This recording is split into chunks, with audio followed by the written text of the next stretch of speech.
Purnia Lok Sabha seat को लेकर पप्पू यादव ने नामांकन भर दिया है। सबसे बड़ी बात यह है कि वे एक सहयोगी राजद की जो पार्टी कांग्रेस है उसके सदस्य हैं, उसमें अपनी पार्टी का विलय किए। इसके बावजूद उन्हें पूर्णिया सीट नहीं दी गई। यही कारण रहा कि पप्पू यादव सीधे सीधे निर्दलीय रूप अपने प्रत्याशी के रूप में नामांकन भर देते हैं पूर्णिया से। और इसके बाद बिहार में क्या पूरे देश में पप्पू यादव को लेकर चर्चाएं शुरू हो जाती है। पप्पू यादव लालू यादव और तेजस्वी यादव पे तो बिगड़ते नहीं हैं, लेकिन वे सीधे सीधे आरोप लगाते हैं कि मैं भी उसी परिवार का अंग रहा हूँ, यादव समाज से रहा हूँ, फिर भी मेरे साथ इस तरह की ज्यादती क्यों होती है। दरअसल लालू यादव जब पहली बार मुख्यमंत्री बन रहे थे उस समय 11 विधायकों के साथ पप्पू यादव उनकी मदद किए थे, लेकिन आज तक लालू यादव के तरफ से पप्पू यादव को किसी तरह की कोई मदद नहीं मिली। और इस चीज़ की नाराज़गी है उनके अंदर। और पप्पू यादव खुद भी जानते होंगे कि उनके छवि से, उनके बढ़ते कद से राजद हमेशा से बेचैन रही है, क्योंकि जब पार्टी से राजद ने उन्हें निकाला भी था, पप्पू यादव किसी समय राजद के काफ़ी करीब हुआ करते थे और राजद ने उन्हें पार्टी विरोधी गतिविधियों को आधार बनाकर पार्टी से निकाल दिया था, क्योंकि यादव पप्पू यादव भी और यादव लालू यादव और तेजस्वी यादव भी हैं। क्योंकि बिहार में इससे पहले ही भाजपा यादवों को लुभाने के चक्कर में पड़ी हुई थी। और ऐसी स्थिति में भी यदि फिर से पप्पू यादव और तेजस्वी यादव के बीच में यदि घमासान छिड़ता तो यह स्वाभाविक ही था कि यादव वोटरों में नाराजगी बढ़ती, बेचैनी बढ़ती। और इसके बाद सबसे बुरा जो होता वह कि यादव 3 भाग में बढ़ जाता। पहला, राजद के जो अपने वोटर थे उनमें रहते, दूसरे पप्पू यादव के नेतृत्व में कांग्रेस को आधार बनाकर यादव जुटते चले जाते हैं, और तीसरे भाजपा नित्यानंद राय और रामकृपाल यादव जैसे अच्छे यादव प्रत्याशियों को, इसके साथ ही साथ अशोक यादव जो मधुबनी से सांसद है उनको आधार बनाकर 3 खेमे में राजद बट जाता। और राजद क्या, यादव वोट बट जाता।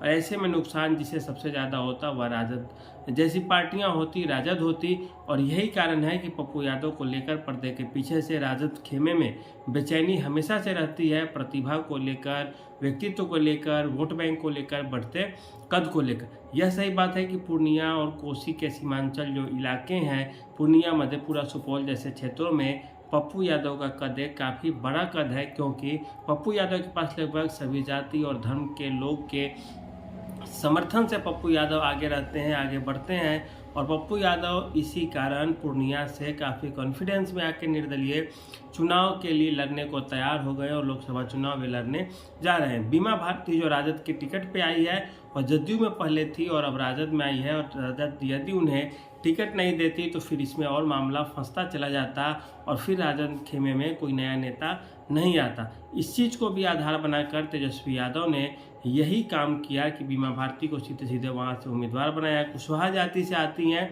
और उनका कुछ पिछड़ी जाति, अति पिछड़ी जातियों में भी वोट होगा ही होगा, यही सोचकर तेजस्वी यादव ने उन्हें टिकट दिया।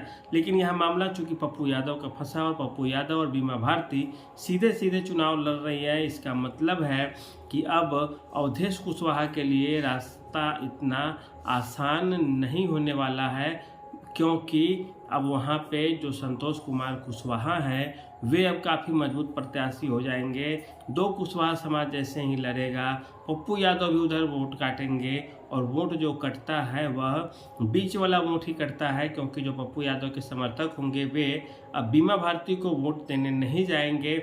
और यही कारण रहेगा कि बीमा भारती कुछ कमज़ोर पड़ जाएंगी वहाँ पे। संतोष कुमार कुशवाहा उन पर भारी पड़ जाएंगे, क्योंकि जीते हुए सांसद हैं। 2 पार्टियों का कैडर वोट उन्हें मिलने जा रहा है, भाजपा का तो मिलेगा ही मिलेगा, साथ ही साथ जनता दल यूनाइटेड का जो कैडर वोट है वह भी उनको मिल जाएगा आसानी से। और इस मामले में वे थोड़े भारी पड़ते हुए दिख जाएंगे। मुस्लिम मतदाताओं की संख्या वहाँ पे काफ़ी अच्छी खासी है पूर्णिया में, लेकिन फिर भी आप यह नहीं कह सकते हैं कि मुसलमान केवल राजद को ही वोट करेंगे, क्योंकि मुसलमान जदयू को भी वोट करते हैं और पप्पू यादव को भी वोट करेंगे।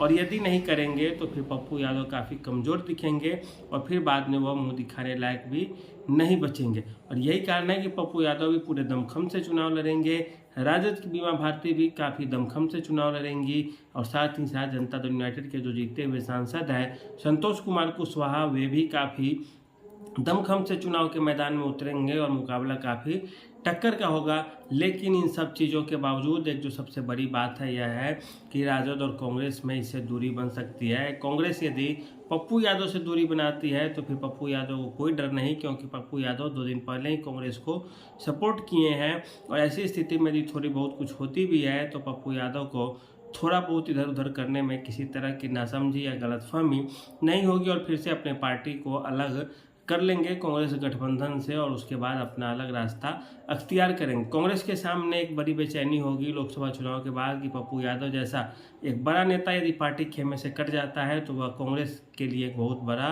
नुकसान का सौदा हो जाएगा।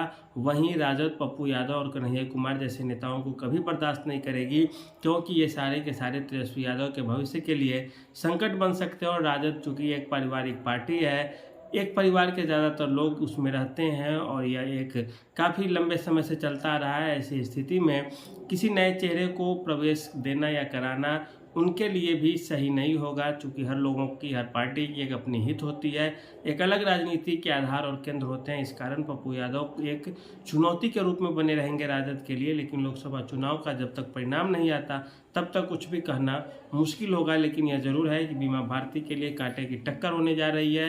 हाँ, यह ज़रूर है कि संतोष कुशवाहा उसमें आगे बाजी मार सकते हैं। तो आज के लिए इतना ही, धन्यवाद।